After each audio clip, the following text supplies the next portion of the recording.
বাজারে আড়তদার ও ব্যবসায়ীরা সরাসরি ফরমালিন দিয়ে এবং ফরমালিন মিশ্রিত বরফ দিয়ে মাছ সংরক্ষণ করে।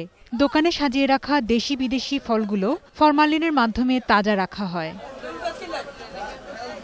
বুয়েটের কেমিক্যাল ইঞ্জিনিয়ারিং বিভাগের একটি গবেষক দল ৩ বছরের চেষ্টায় খাদ্যে ফরমালিনের উপস্থিতি সহজে বোঝার পদ্ধতি উদ্ভাবন করেছেন। এর মাধ্যমে ক্রেতা নিজেই ফরমালিনের উপস্থিতি পরীক্ষা করতে পারবেন। যে খাবারে ফরমালিনের উপস্থিতি যত বেশি থাকবে, রাসায়নিক পদার্থ মেশানো এই লিটমাস পেপারটি তত বেশি গাঢ় বেগুনি রং ধারণ করবে। ফল ধৌত পানিটার মধ্যে আমরা স্ট্রিপটা দিবেন, দিয়ে যদি দেখেন যে এখানে কালার দিচ্ছে, তাহলে বুঝতে হবে এটার মধ্যে ফরমালিন আছে। গবেষণায় অংশ নেন কেমিক্যাল ইঞ্জিনিয়ারিং বিভাগের ১৩ গবেষক।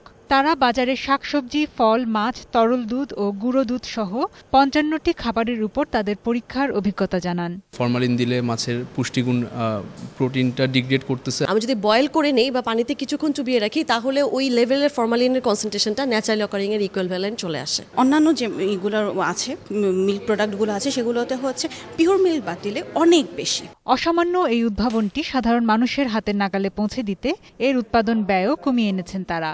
আমরা চেয়েছি যে একটা সহজলভ্য উপায় এবং খুব কম দামে একটা কিট তৈরি করতে, যেটা কিনা আমরা ম্যাস লেভেলে সবাই ইউজ করতে পারবে। আমরা প্রোডাক্টটাকে ডিজাইন করার চেষ্টা করছি এমনভাবে যেন কেমিক্যালের পার্টটুকু তাকে হাত দিয়ে টাচ করতে না হয়। বাংলাদেশেও অনেক ভালো কিছু করা সম্ভব। আমার যে মেধাটা বিদেশে গিয়ে বিদেশের কোনো একটা প্রজেক্টে কাজ করছে, সে দেশের আরও জীবন ঘনিষ্ঠ কোনো প্রজেক্টে কাজ করতে পারে। এর মধ্যেই দেশে ও বিদেশে এই লিটমাস পেপার স্ট্রিপের পেটেন্ট চেয়ে আবেদন করেছেন গবেষকরা। শতরূপা দত্ত, ২১ টেলিভিশন।